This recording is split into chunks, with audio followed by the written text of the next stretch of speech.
Hey everyone.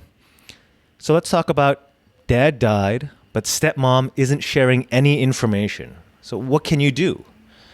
We see this situation often, unfortunately, so let's talk about it. Today we'll cover, can you make your stepmom talk to you? And what should you do before deciding whether or not to spend any money on a lawyer?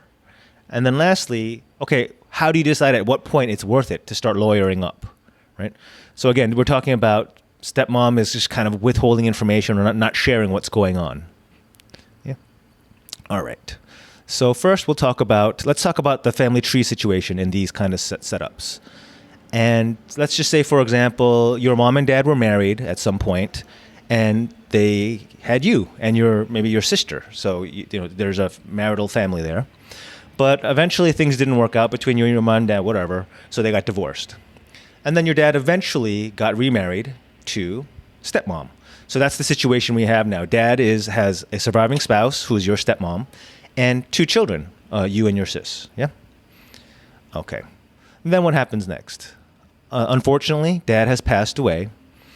And let's say, for example, he's left behind some bank accounts, maybe even a business. And we think, or you think, that could be worth maybe a few hundreds of thousands of dollars. Yeah?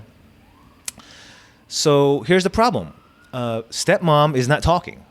You don't have a bad relationship per se, but she's just not being really communicative. And you and your sister feel like you're in the dark. You have no idea if there's a will. You have no idea the extent of the assets or how they're titled. So you're kind of in the dark and you don't know what you should be doing. So, and of course, your stepmom is the one who lived with your dad. So she's getting the mail and she knows which banks he was with and that sort of thing. So you don't have that much information to work with. Okay. So the next question, of course, is, can you make? This is the question we get a lot when folks call our law office, and the question is, hey, how do I get a lawyer to make my stepmom talk to me, right? So it kind of doesn't work that way.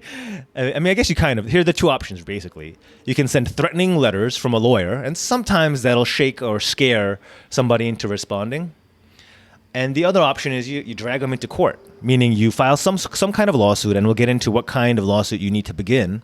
And you serve stepmom with papers, which basically means she has to come into court in front of a judge to answer questions. Yep. But guess what? Both of these cost a lot of money, right? Even getting a lawyer to write a threatening letter for you, I mean, just for them to get involved, to understand your situation, to sort of process what's going on and to craft the appropriate letter, that takes time. I mean, lawyers charge by the hour, and you need to, they'll have to spend at least a few hours sort of familiarizing themselves with what you need and what your situation was right for your situation. So let's talk about first, what can you do before you decide whether or not to hire, or before you hire a lawyer, to see if it's worth it, right? That's kind of what what you probably want to figure out. Okay, so what you want to do is you want to find out first and foremost, before you do anything else, is, did dad have probate assets? Okay, and what that means is, did dad leave any assets that were in his name alone and that need to go through the court system, go through probate, before they can be distributed to whoever the heirs are? You might be wondering, okay, how can we? What's the difference between that? What's the alternative? The alternative to probate assets is non-probate assets. I guess that's kind of obvious, right? Or that makes sense. And non-probate assets are any life insurance policy or bank account, or basically anything that has a beneficiary named on it, or maybe even a joint owner, like a joint tenant. And the reason for that is, the reason those don't go through court is because, let's use life insurance, for example. If dad had a life insurance policy and it names stepmom as the beneficiary, all stepmom has to do is go to the life insurance company with a copy or the original of the death certificate and maybe fill out some claim forms, and she doesn't have to go through court. The life insurance company will pay out the life insurance policy to her right then and there, right? And the same is true. Many bank accounts have a similar kind of thing. It might be called POD, or pay on death account. It might be called TOD, transfer on death. There's a whole lot of other words. I mean, New York has Totten Trusts, ITF, and of course, joint accounts. When you have a joint account, it doesn't just mean that two people can both sign. I mean, it means that as well. But it also means that upon death, the living joint owner gets it all, right? So these are just a bunch of different examples. I'm not covering every example, but these are several examples of where assets might be non-probate and they don't have to go through court. So the goal here is you want to find out, did dad, were his assets all non-probate? And that's often the case because husband and wives usually name each other on everything. And if that's the case, if everything was, has stepmom's name on it, there's not a whole lot you can do. It doesn't matter if there's a will. Everything will go to stepmom. So there's no point in hiring a lawyer or calling a lawyer, spending your money. And that's why this is so important. Okay. So how do you figure this out?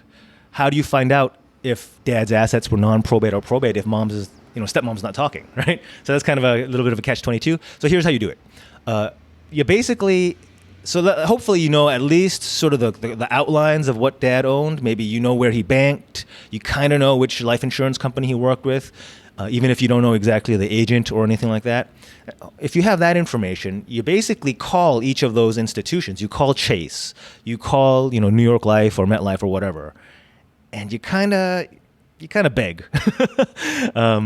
You say, hey, my dad passed away.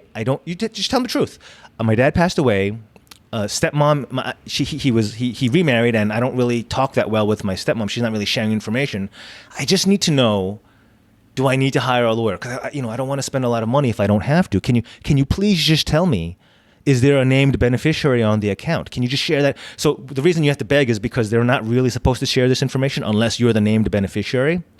But if you frame it this way and you're kind of asking for their help because you want to avoid paying lawyers' fees unnecessarily, I'd say more than half the time they'll help you out. I mean, everyone kind of agrees. We all hate lawyers, right? I mean, I can say that because I'm a lawyer, right? But everyone agrees. Oh, who wants to pay those money grubbing lawyers if we can avoid it? You can kind of get on the same page and maybe get somebody to be sympathetic and help you out. Yeah. So that's probably the best approach.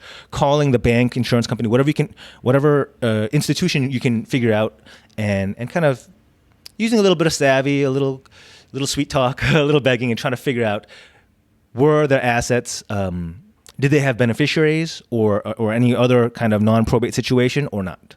Okay, so now you know, or you've done your best to figure out, did dad have assets that have to go through the courts? Okay. So let's assume that you find out, okay, some of them were, some of dad's assets did have beneficiaries, but some did not. So we do have to open an estate. So let's talk about that. We'll talk about now.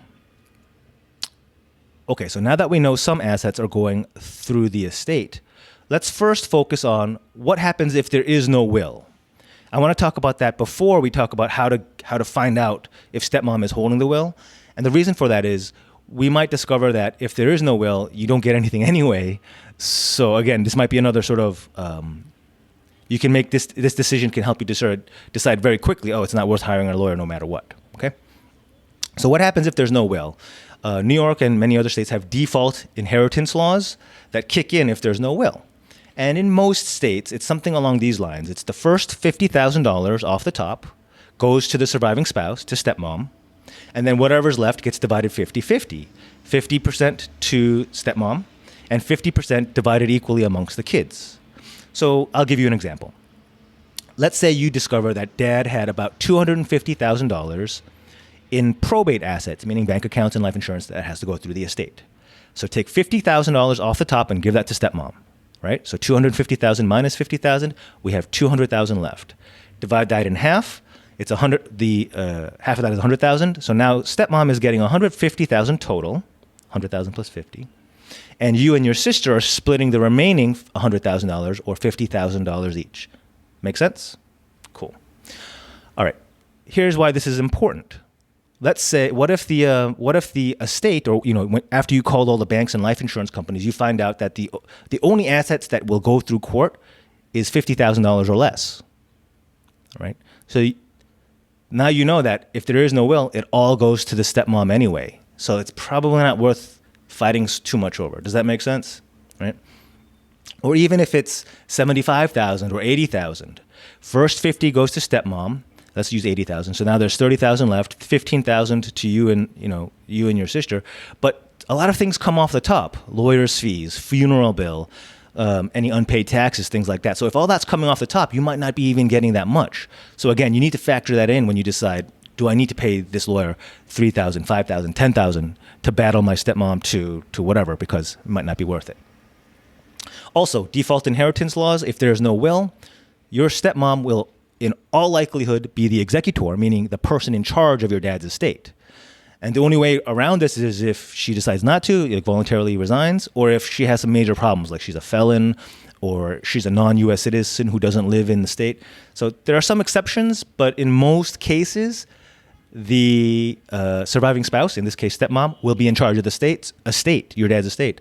So you're going to be kind of left in a waiting position anyway. Even if you find that there's probate assets and there's no will and there's enough money that you and your sister are owed something, your stepmom is going to be the one in charge, and you're going to have to wait the year or so while the whole situation shakes out before you even know if you're getting anything. And there's not a whole lot a lawyer can do for you at that point. Okay? Here are the two things a lawyer can do to protect your interest if this is the situation. Number one, they can force stepmom to get a bond. Okay? I'll explain what that is in a second.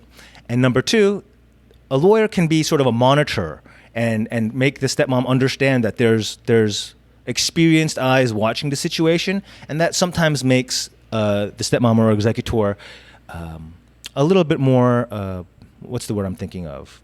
They behave more properly. They manage the estate sort of more according to Hoyle because they know that a lawyer is watching. So you get that sort of benefit. So going back to what a bond is an insurance policy. If your stepmom is going to be in charge of the estate, but you don't really get along, you don't quite trust her, or you just want to make sure everything's done correctly, your lawyer can make sure that stepmom files a bond, which is an insurance policy, which says if she does anything wrong or if she messes up or any money goes missing, the insurance policy will pay you, and you don't have to track her, sue your stepmom and track down the money. So that's something that can be beneficial and a good reason to get a lawyer for that situation. Okay. So lastly, let's talk about what happens if there is a will, right? Okay. Or first of all, excuse me. We'll talk about how do you find out if there is a will. The proceeding in New York is called compel production, or proceeding to compel the production of a will. It's a court case. You file the papers with the court. You serve papers to drag stepmom into the courthouse, and you say, and she has to answer in front of a judge, do you have the will? So it's a lot of money. It's a lot of court resource, and it's a lot of it's just a lot to get a yes or no answer from the from your stepmom. And the judge is going to be annoyed. Like, couldn't you just figure this out without wasting the court's time? So this is expensive, and hopefully it doesn't get to this point. And even with a lawyer's threatening letter, you can get answers without getting into the court, because that'll just put the judge in a very cranky mood. All right. So let's talk about. I think we've covered everything. Hopefully you're understanding the lay of the land and the steps. So let's just review one more time and talk about what you should do next if you are in this situation. So again, number one, you need to figure out on your own, before hiring an attorney, how many of these assets are probate versus non-probate. Or another way of saying it is, do any of dad's assets have beneficiaries on them? Do any of dad's assets have a joint owner? Or any other reason why it wouldn't have to go through court? And the reason this is the first thing you do before hiring an attorney is because you could do it on your own. You could probably do it better than an attorney. Again, when you call and sort of beg and say, I don't want to pay a lawyer, you're more likely to get a sympathetic answer from a bank or insurance company than if we call, because then we're the lawyer that everyone hates, right? Remember? So make sure you figure out whether or not it's worth, if anything's even passing through the estate. And if there is, then do a little bit of math and figure out, would I inherit anything, if there's no will? Remember, $50,000 off the top to stepmom, and then the balance divided equally between you and sibling. And remember, certain things will come off the top, like funeral bill, maybe some unpaid taxes and whatnot. So think anything less than $60,000, maybe $70,000, you and your sister are not getting much anyway, right? And then once you determine, or if you determine that there's enough potential funds out there for you and sister to really go after and spend money on, then yes, contact an attorney, and then you'll decide with the attorney, is it worth, sending a threatening letter? Is it worth doing a proceeding to compel the production of the will? And you'll sort all that out. All right. So hope you found this helpful. This is for anyone who's in this situation where, hey, stepmom won't talk to you because about dad's estate, and is just not being, or is just being a little evasive and not giving as much information as you like.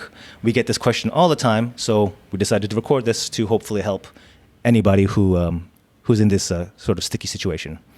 All right. Talk to you next time. Take care.